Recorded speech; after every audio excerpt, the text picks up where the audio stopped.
So let's take some deep breaths and let's settle ourselves in our bodies. Close your eyes and turn your focus inward.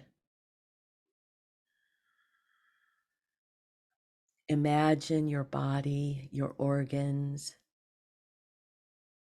your circulatory system, your heart, your muscles. Imagine all parts of your body, all the way down to the microcosm, the cellular level.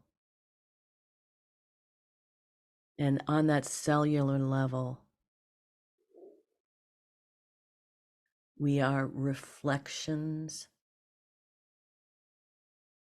of compassion. We are the fractals that reflect the entire universe into the lens and then perceive that reflection. And today we will command that only the most divine light shine down upon you at this time, and the greatest good be present here. We are so honored to once again come to the Circle of Souls and bring our wisdom at these very crucial times. And we want to talk today, to begin with, about our mission, about how we in afterlife have come to be such a large force of compassion, of the souls of those who walked the earth in DNA space-time bodies, who engaged in the suffering of war, who have come into afterlife with this intention that is about the evolution of human consciousness. Part of how that happens is that once you lose your body and you go into afterlife, you see the truth, you live in the truth of compassion, the truth of your soul as a compilation of consciousness of a sacred human life, your connection to the Creator, the universe, compassion, that is what is at your root. That is who you are. That is what happens in that truth. And so as those of us who were working in life for peace lost our bodies, we still held that deeply ingrained passion to protect Mother Earth, to take care of the children and the women and the families and the communities, that love, that compassion instills in us, knowing that we're one family, we're one body, we are a unified field, and harm done to you is harm done to me. This is the truth that humanity is moving into. What you're seeing now is the truth is emerging within each human being, and it can be no different. It has to be one person at a time. It can't be governments at a time. It has to be one person at a time, aligning to compassion as the fifth fundamental force of the universe.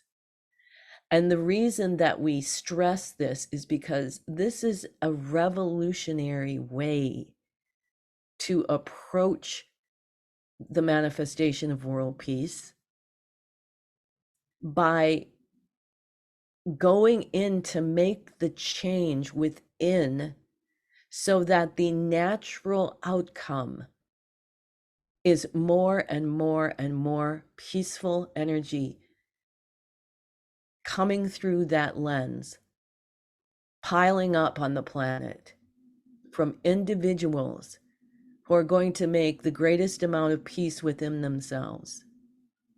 These are the biggest challenges of being human. but every human must do it. And because of that, every institution is being revealed for who they truly are, not who they say they are, not who their representatives claim that they are, but who revealed for who they truly are through their own decision-making processes, where the organization or the corporation or the government or the terrorist organization or anything, any kind of entity that's made up of two or more people, where two or more are gathered, it all is about that intention of the people within the organization. And you're finding more and more that there is a segregation going on because of what's being revealed. So never before have you known so much about the ruling class and the elite as you have in the past 3 years. Never before have you known what your governments are actually engaged in doing is keeping you in the dark. The levels of propaganda, as we said in our last channel, are everywhere. Every side, every skin color, every religion, everywhere, propaganda is being outed and being revealed. And to those people who are willing to work on their own deprogramming, you are the ones who can help guide that continuing deprogramming, because you can understand who is suffering, we say, from the effects of this very pointed mental mind manipulation. In anyone's hypocrisy, you will find where that conflict needs to be personally resolved. You can hear it in other people's voices. If it makes no sense that they're against this thing when someone else does it, but they completely keep their mouths shut when someone else does it for whatever reasons, then there is a lack of balance. And that's where the hypocrisy comes from. And oftentimes humans don't even mean to be hypocritical in the propaganda and the mind manipulation. Whatever techniques and influences that propaganda is using and having, when you start to disembowel it, so to speak, then you begin to see your own hypocrisy. So, for example, it just in basic us versus them mentality, the litany of definitions that your intellect will come up with about them and why you have to be against them because they are evil, and you can have all kinds of reasons why that must be, that they are going to hurt you. You have to stand up against evil, all of those things. And that is very, very true. And it means not just standing up against the evil that is out to get you. It's about standing up for evil everywhere. And then ultimately standing up the evil within self. And evil has a spectrum. There's evil that doesn't have the complete annihilation and devastating impact as a terrorist attack or a rogue government. There's evil that just is slight, white lies, lies that you fool yourself so that you don't have to feel a feeling. There's all kinds of examples of making decisions for the good of the few at the expense of the many. And the challenge is that when you are in that state of imbalance and your ego is in charge of ignoring, for example, if you were standing up against the evil that was being rained upon you, if you were ignoring the evil that you were perpetuating upon someone else, you would want to know. You would want to know where you were perpetuating something that you weren't aware that you were doing, decisions that you were making. Because what happens in the ego is there's kind of an amnesia. It's why people can say afterwards, I saw so many red flags, but still I said yes. There's a connection between a deep emotional abscess and a mistaken intellectual process, that abscess and that deep discomfort of anxiety, free-floating anxiety or terror or what have you, is being projected onto something outside of you that you have to destroy. And that is the cycle we are trying to break of humanity. That's humanity's structure now of how people operate. Like most system changes, as you're changing the system, the new system is going to seem kind of insane. But once it starts to take hold and humans start to really operate in this way of self-love, self-responsibility, self-scrutiny, really dedicated to mastering one's own domain in order to make decisions for the good of the whole and not be on any kind of level of spectrum of evil. That's the world that you're working to live in. Then there's still conflict, but conflict isn't played out as something that destroys something else in order to get rid of the conflict. It's like trying to change your clothes by drawing a new outfit in the mirror. You have to stand there and just be that, so that that external image that you think you want is there. No, you change it. You have to change it from within. There is no other way to do it. And we are very, very optimistic right now about more and more and more people channeling the unification, channeling the truth, channeling the love in the face of the conflict.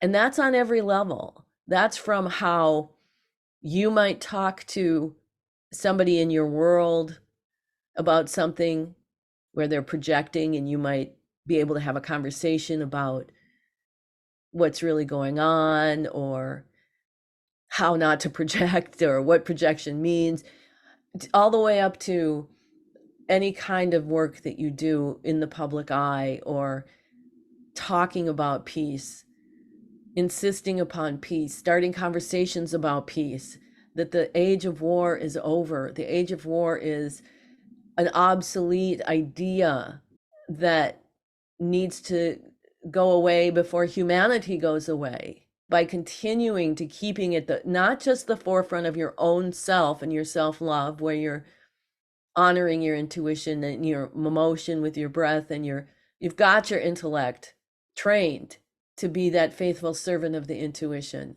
to be there in present moment, observing, taking things in, listening, and then using free will to do what intuition impels you to do. And we always said that there's really not much more that you have to have going on in your head. You will, of course, because that's the way intellect is. It's going to talk day and night in many, many voices, voices of other lives, voices of the earth, voices of the planet, voices that you've been hearing all your life, of your patterns. So much cacophony going on. Doesn't have to be that way. It's not a prerequisite to be human. It certainly happens because you're human. But you can easily live a much more fluid, self-loving life, making decisions for the good of the whole, if your intellect is subdued and intently focused on present moment, clearing away any messy thought forms with a meditative exercise to reduce that thinking, getting back into present moment, a waking, walking prayer, so to speak. That's the goal. And in that world, there's creative resolutions for conflict, not degenerative, but regenerative, creative. And you can start with that now. You can start with recognizing that all those deep feelings that you have are meant to be felt through your body using your breath work. And this is a time where that deep, deep, deep feeling is being revealed, whether you like it or not.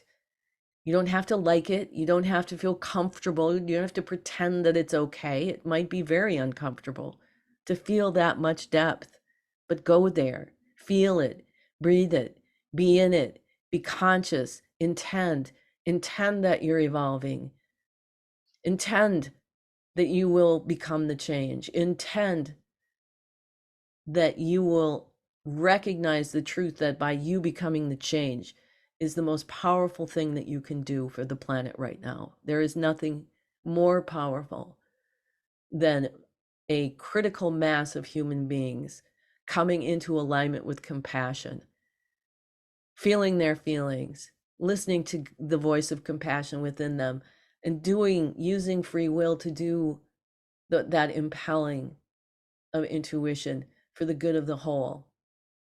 That kind of critical mass changes the manifestation in a way that nothing else can. And so we will continue to advocate for that mission.